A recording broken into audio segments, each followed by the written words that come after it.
You're watching once again a YouTube video presentation of the University of Wyoming Center on Aging. I'm Scott Veach. I'm your host, and on this program we'll be discussing topics of interest for caregivers of loved ones with dementia. We hope that you will subscribe to the channel and you'll hit that thumbs up like button. Both of those actions help the channel to grow and allow us to reach more people. And if you'll tap that notification bell, you'll be alerted each time we upload a new program. And now, this is Once Again.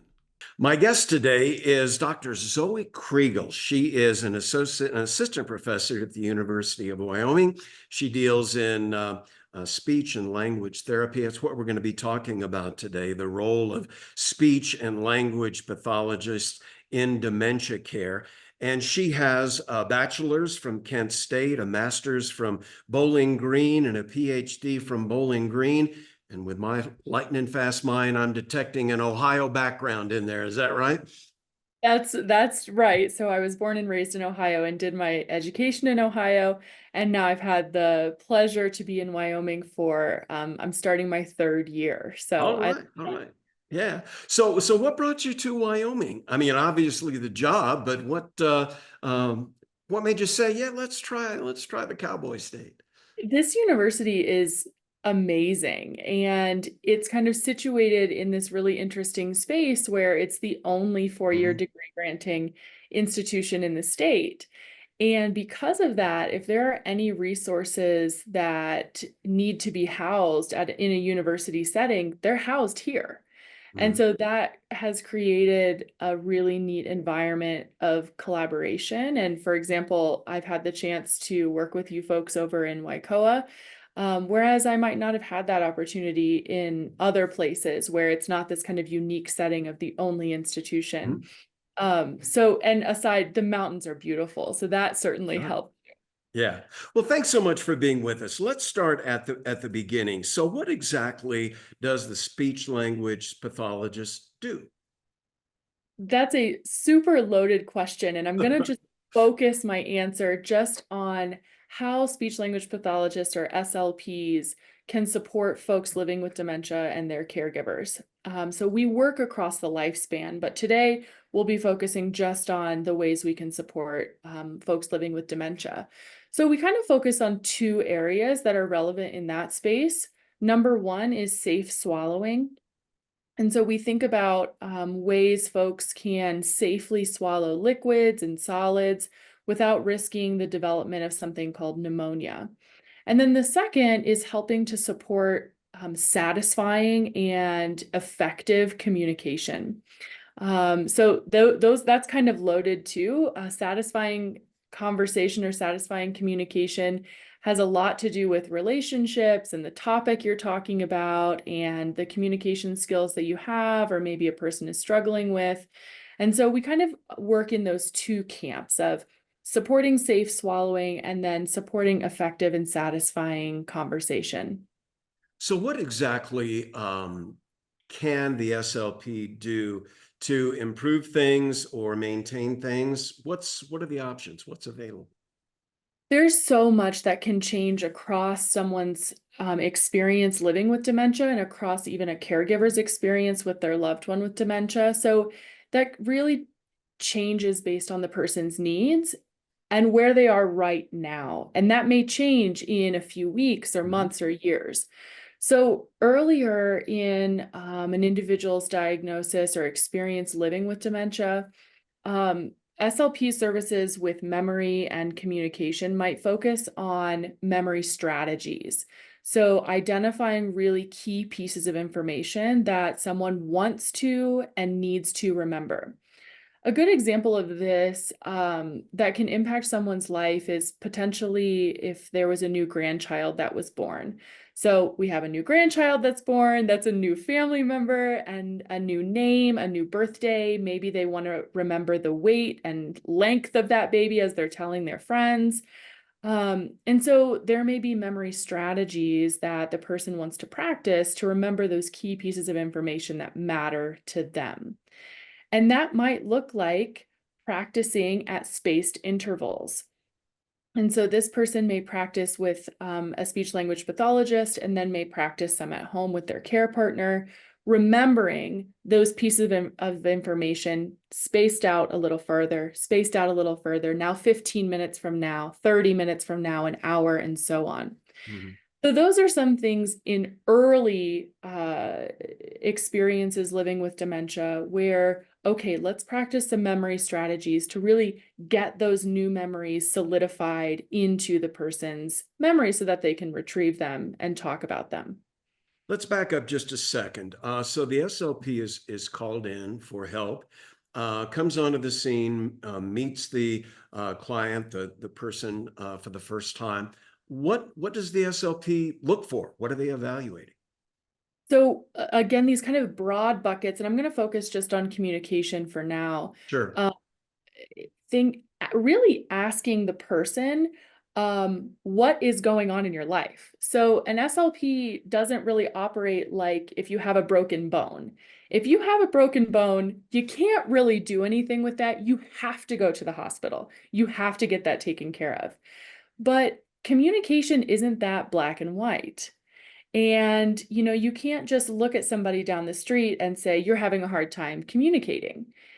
And so, how this happens is the person living with dementia and maybe their caregiver or family members are noticing and experiencing challenges. And those challenges, whatever they are unique to that person.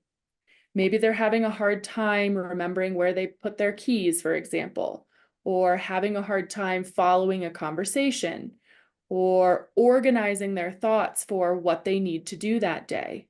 And so those individualized experiences would be what they might notice and talk about with their physician. And then their physician, in partnership with the person living with dementia and their care partner, may decide, I think you might be experiencing some communication problems. Let's find a speech language pathologist in your community who can support you in those your unique needs. So does the SLP work pretty closely with the family physician, the neurologist? Usually our assessment documentation and our notes would certainly go back to that Mhm. physician. And we can communicate as closely or as not closely as is needed. But oftentimes the physician is kind of that hub point. And depending on how the care is organized, if it's a primary care physician, then they would write that order or write that referral. And then they may have some folks in the community who they can specifically refer families to. And otherwise, they would be receiving all of our information from the assessment that we do and all of the treatment notes that we do. So they'd have the opportunity to Right. keep up on what we're doing. Yeah. Is it ever tough to get the caregiver on board? I mean, is it ever kind of a tricky situation? I have to think that caregivers and the person living with dementia are really the experts on what's going on day to day. So I think the biggest hurdle in accessing speech language pathology supports for things like communication is really acknowledging that, hey, things aren't going quite how we want right now, and it's okay. And there's support out there to navigate through these. You don't have to do it on your own. Mhm. So, it's really the needs are identified by the person living with dementia and or their caregiver. So, I can't put needs on someone else and say, these are your needs. You have to do Right. this, Yeah. that, and the other thing. So I think a lot of the folks who do seek out speech language pathology services, they already know a lot of what they need. They just aren't sure how to get there. Okay.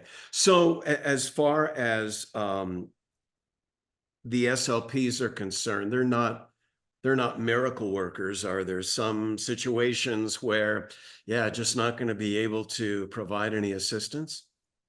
Yeah, that's such an interesting question. I think along with so many other types of care that folks with dementia and families really can benefit from, it's really about being innovative and thinking about what is it that this person is having a hard time with and what what are the options, the multiple options for kind of tackling this and making communication maybe a little bit easier or more satisfying or more effective for the person living with dementia and the folks around them. So I'm hard pressed to think of a time, unless it's outside of our scope of practice, Right. I'm hard pressed to think about, we can't do anything to make a situation more satisfying for folks. Now, of course, we can't, there might be one avenue that, oof, that one didn't work. Let's nix that and try another one. But that's why we're there, is to collaborate with caregivers, the folks living with dementia, the people who are in the situation day to day, and find something that will move the needle a little bit. Right. We're coming up. This is actually going to be a two-part program. This is obviously part one, and we're getting ready to kind of wrap up the first part of it. You touched on three things back at the beginning of the program, and I just want to go back and touch on them, just to kind of give people an idea of what we're talking about and kind of let them know for part two. But you mentioned dysphagia. Is it aphasia, the language disorder, and cognitive communication? Those were things that you mentioned in our talk, your presentation to Wyoming Dementia Together several months ago. Can you briefly break those three down for us, kind of building blocks? Yeah. So when we think about dysphagia, it's a little bit confusing because it sounds a lot like aphasia, which I'll mention in just a moment. So dysphagia is really focused on disordered swallowing. And that can be related to swallowing solids, swallowing liquids, managing them inside the oral cavity, and keeping them safe when it's passing through the throat region to make sure none of it's going towards the lungs. So if your parents ever, or you ever, to kids in your life mentioned things going down the wrong pipe, Yeah. things can literally go down the wrong pipe. And so we want to make sure that folks living with dementia can safely swallow food and liquid into the stomach and not into the lungs. That's the dysphagia bucket. There's also aphasia, and this is a language disorder, difficulty understanding words, using words or finding words to express yourself, reading difficulties, and writing difficulties. And those are something that's acquired later in life. So someone grew up and into adulthood, never had troubles with that. And then something happens and they develop this language disorder. Usually that's the result of a head injury or a stroke. Mm-hmm. And then we have this third bucket called cognitive communication disorders.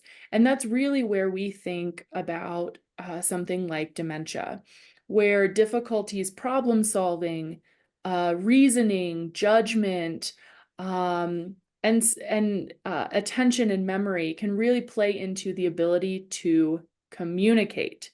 So we need all of those skills to be able to have successful communication. And so for folks living with dementia, if they're experiencing difficulties with communication, we really think of it as a cognitive communication disorder and kind of tackle it from that angle. And that kind of helps us tie a bow on the part one of our discussion. Guest today is Dr. Zoe Kriegel, assistant professor at the University of Wyoming, dealing in speech and motor control.